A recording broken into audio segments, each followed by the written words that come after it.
Buenas tardes. Estamos en la Casa Palacio de Mengíbar y vamos a tratar un asunto muy interesante para nuestro pueblo, para Mengíbar. Vamos a hablar de una industria llamada Sacove, que que empieza a funcionar en 1954 y dejó de hacerlo en 1964.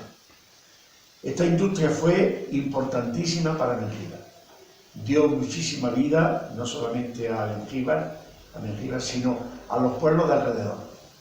En la época clave de recolección de frutos y frutas,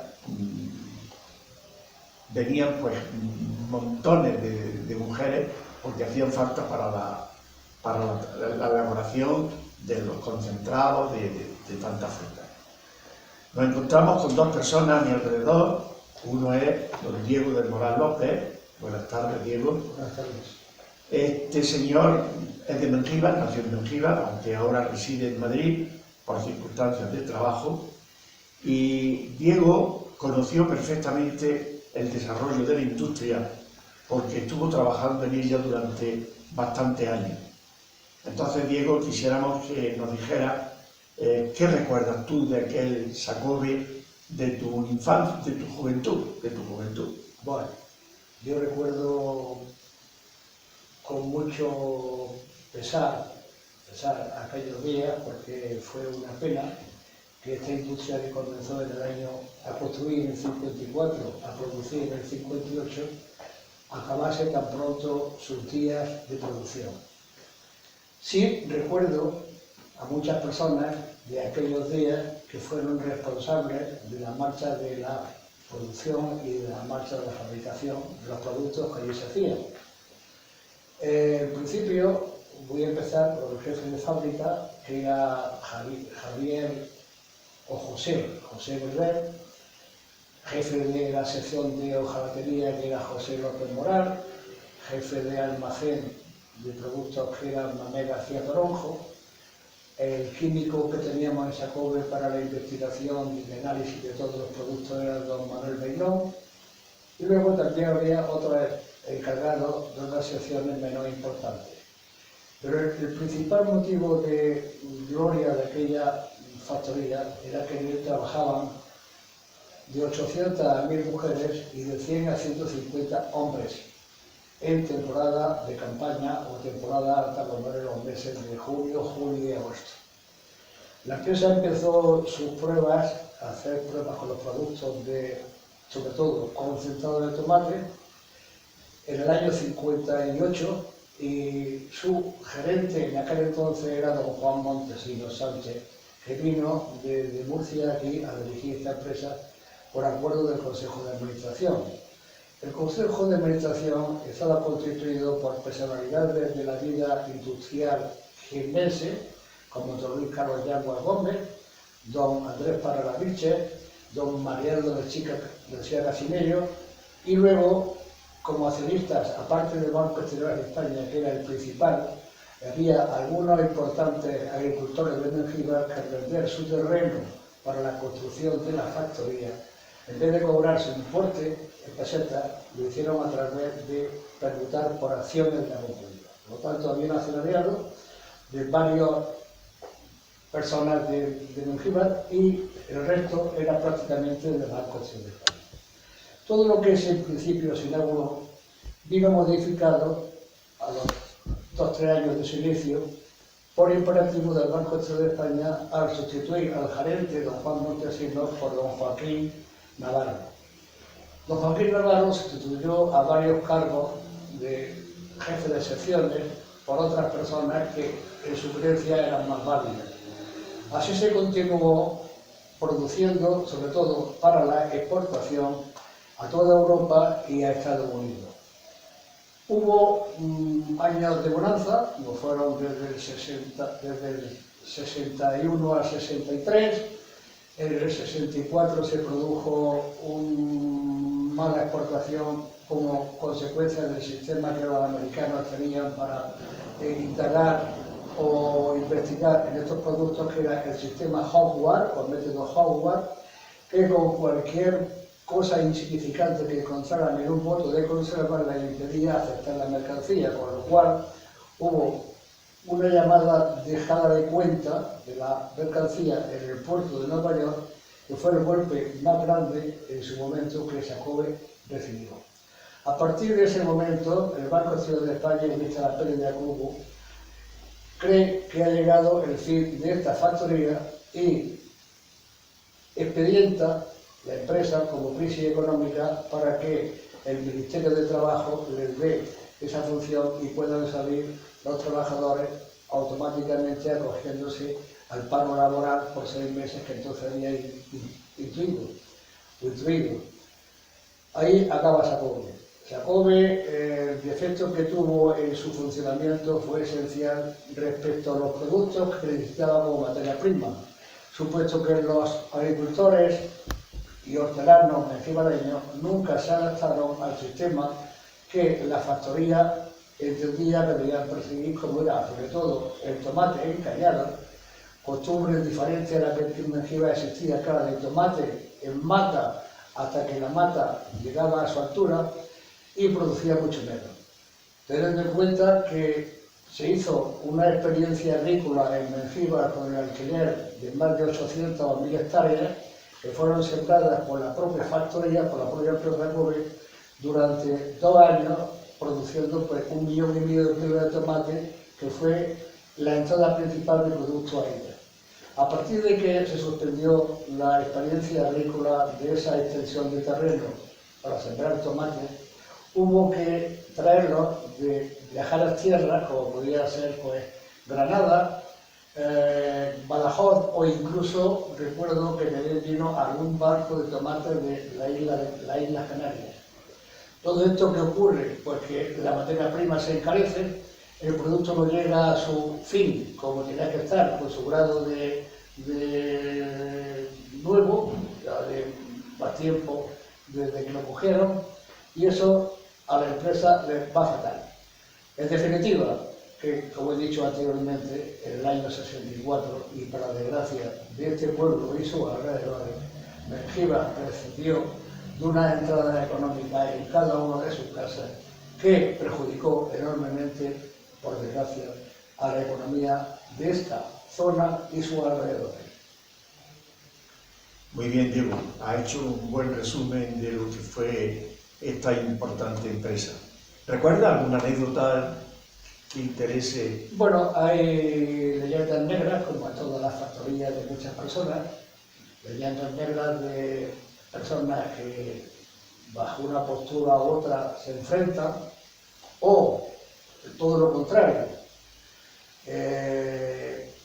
mezclada en una factoría 150 hombres con 800 mujeres, dicen que el roce es peligroso, y de ahí nacieron muchísimas leyendas negras que no voy a certificar aquí, porque sería meter a personas que no vienen a ver. Pero sí hubo grandes momentos de aquellos que estuvieron, por ejemplo, más que nada conmigo en la administración. Aquí vino a la oficina un gran locutor de Radio Hey, estuvo de jefe comercial y estuvo hace 4 o 5 años, muy ameno, era muy chistoso, muy simpático. Luego estuvo Antonio, este era, no me acuerdo de su nombre, Miguel Garzón Pérez. Luego vino también un internacional, de negocio internacional, Antonio Rico Daza, que siempre se dedicó a escribir a los americanos en inglés y entenderse en inglés con ellos porque era una lengua que conocía perfectamente. También vino un nuevo contable. En fin, en la administración estábamos unas 10, 12 personas a cargo del jefe administrativo, familiar mío, Sebastián Medina Castillo, y todos formamos un grupo haciendo lo posible y lo mejor de nosotros lo dejamos en aquella empresa que nos estaban pagando. A pesar de que las circunstancias mandaban, hubo que dejarla cuando llegó el momento. Diego, y ya que estamos en la Casa Palacio, ¿recuerdas la relación que tenía Jacobi con la Casa Palacio? Sí, era una relación muy intensa porque don Mariano de la Chica, Casimiro, que era, aparte de militar, era un agricultor, naturaleza y temperamento, y que le gustaba muchísimo, fue el promotor de que se arrendaran en Mengíbar esas hectáreas de terreno de regadío que he mencionado antes, que dieron y llamaron experiencia agrícola de Xacobbe para demostrar a aquellos agricultores de la zona que la producción de tomate en cañas, producía unos 50.000 kilos por hectárea. Si 50.000 kilos, Xacobbe contrataba el tomate a peseta por kilo, dándole los planteles y todos los abonos necesarios para el agricultor, tenía unos ingresos de 50.000 pesetas por hectárea procedentes del tomate. ¿Por qué no lo aceptaron? Porque decían los agricultores, no sé si con mal o buen entender de las cosas, que a ellos les daban mucha mano de obra y mucho trabajo y era más tranquilo para ellos de coger 10.000 kilos de tomate sin caña que 50.000 con otro sistema. Curiosidad, pues esas son las curiosidades de aquellos tiempos que tener que llegar a ciertos límites en cuanto a la compra de productos, como era Aranjuez, como era la Sierra de Jaén para, por ejemplo, frutas, o como era Aranjuez para la Cabello de Ángel, o como era Montijo, Badajoz, para hacer el tomate al final. Entonces, esa fue la culpa principal de que Xacobbe no tuviese el rendimiento apetecido del principio o proyectado del principio a través de los cálculos que se habían hecho y que no resultaron ciertos en Mengíbar. Y además tengo entendido que las oficinas llegaron a estar aquí también en la Casa Palacio. Las oficinas estuvieron en la Casa Palacio, a la entrada a la izquierda del Palacio, durante año y medio, 2 años, creo. Después se construyeron una nueva allí en Xacobbe junto a la factoría. Que todavía se conservan. Y todavía se conservan, sí, y no sé a qué está dedicada ahora mismo, pero igual que lo que se hizo delante, junto a la carretera, 8 o 10 viviendas para los empleados así que eran forasteros, y pues sí, alguien tenía su casa, y más cerca de la factoría imposible, porque estaba a 100 metros. Xacobbe quiso crear un bienestar, pero al final no se consiguió por las circunstancias que estamos apuntando. O sea que no creo en esa historia negra de que menciona en Mengíbar de que alguien vino a querer cargarse con intención a Xacobbe. Es una de las leyendas que existen y se conservan. Claro, es que alguien, enviado por el Banco Central de España, enviado por quien fuese, ignora, vino expresamente a cerrar Xacobbe. Yo no lo entiendo así. Yo creo que Xacobbe no pudo escapar de esa lacra de tener menos ingresos que gastos y al final prohibir una quiebra. Una quiebra que soportaba además el dueño, que era el Banco Central de España, esencialmente. Había otra opinión muy aceptable por la gente de Mengíbar en aquellos momentos, y era que Xacobbe le estaba haciendo la competencia bastante a la empresa murciana y que tenían que cargarse a Xacobbe. Yo diría que más que a las empresas murcianas en su época, Xacobbe hace la competencia más al grupo Corchero.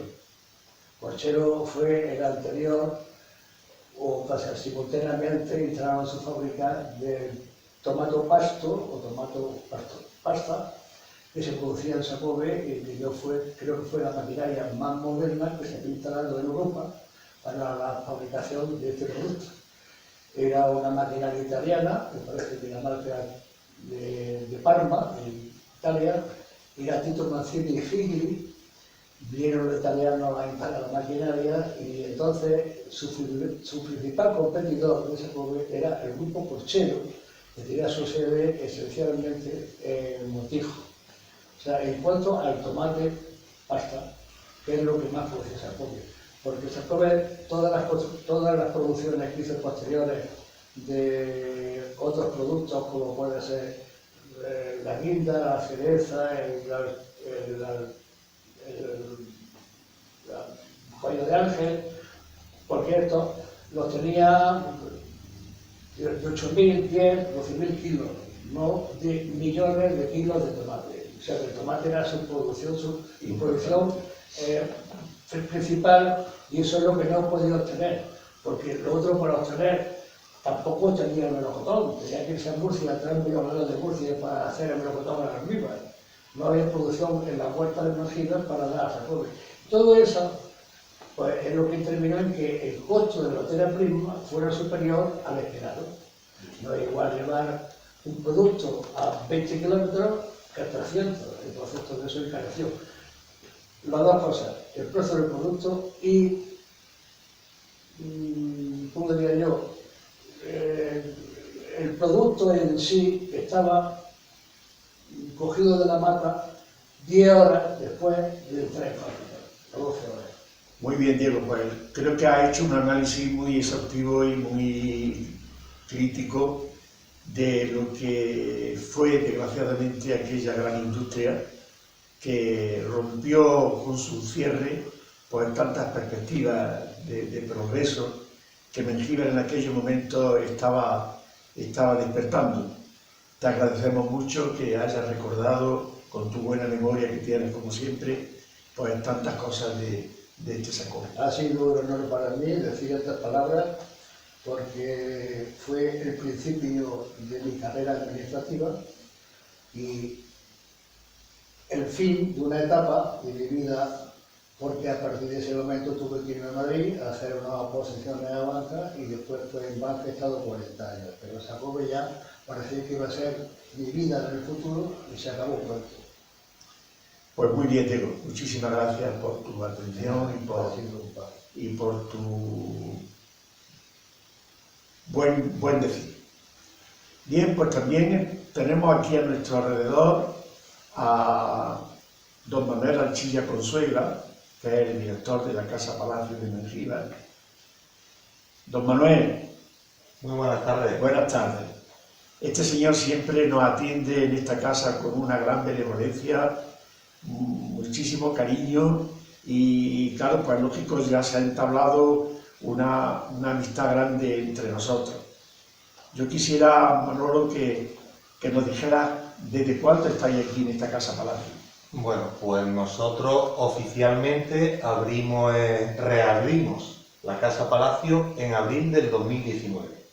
Nosotros nos hicimos cargo de este espectacular hotel en enero, pero claro, los 3 primeros meses nos dedicamos a rehabilitarlo porque después de estar 2 años y medio, casi 3 cerrados, pues se encontraba en muy malas condiciones, por lo que necesitamos 3 meses para ponerlo en condiciones y ya en abril del año 2019 lo reabrimos. Muy bien. ¿Y qué características tiene el hotel? A ver, háblanos de... Bueno, ¿qué le dirías tú al que quiera venir a Mengíbar? El hotel para mí es como un parador de turismo, es maravilloso, tiene una historia impresionante porque por aquí durante los siglos de historia que tiene esta Casa Palacio han pasado personalidades muy importantes y bueno, pues simplemente invitar a todo el mundo a que venga a conocer el hotel, que es como un pequeño museo, tenemos un restaurante muy bueno y las habitaciones que también tenemos unos precios asequibles. Diría yo que al estar en Mengíbar, no sé, una población muy grande, podemos competir en precio bastante bien con distintas localidades de aquí alrededor. La categoría del hotel en estrellas... Bueno, el hotel fue inaugurado como un 4 estrellas superior, es decir, es un término intermedio entre el 4 estrellas y el 5 estrellas. Esa es la categoría de hotel.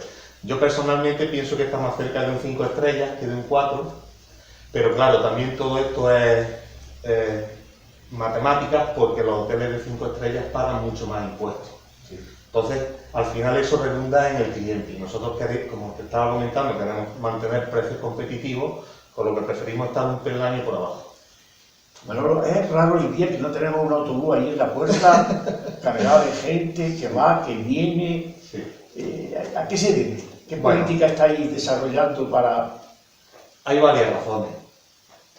La primera es que llevamos muchos años dedicándonos a la hostelería, nos conoce muchísima gente de otros hoteles que hemos gestionado, y entonces pues simplemente ya esa amistad, relación de amistad y negocio que tengo con muchas agencias de viaje, simplemente descolgar el teléfono, llamarle y decirle que ahora tenemos este espectacular hotel, pues enseguida se apuntan. Cuando vienen y ven el hotel y ven que sus expectativas todavía son mayores de las que se habían creado, pues repiten. Por lo que la verdad que este año ha sido un año muy bueno, por fin después del COVID hemos podido tener todo el año abierto en circunstancias semi-normales y la gente nos está respondiendo muy bien. Muy bien, Manolo. Efectivamente ha dicho algo que creo que conviene resaltar, y es que estamos en una casa palacio con una historia impresionante. Yo me atrevería a decir, por lo que sé, que la historia de Mengíbar prácticamente empieza porque hay una parte que no nace en Mengíbar, sino que está un poquito fuera, como fue en Iliturgi y en la Muela, pero cuando Mengíbar empieza a ser, cuando conquista Fernando III el Santo Mengíbar en 1225, aquí empieza la historia, en esta casa, Sí. precisamente en esta casa.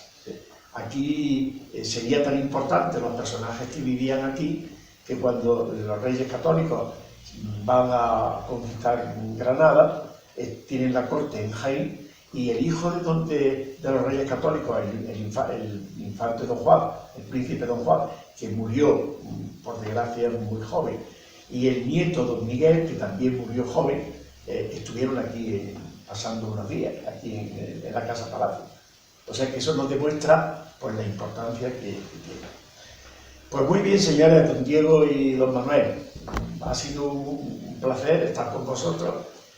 Cada uno nos habéis aportado los datos que nos interesa para este trabajo, y que sigáis bien. Muchas gracias. Muchísimas gracias, don Sebastián. Siempre es un placer hablar con usted. Igualmente.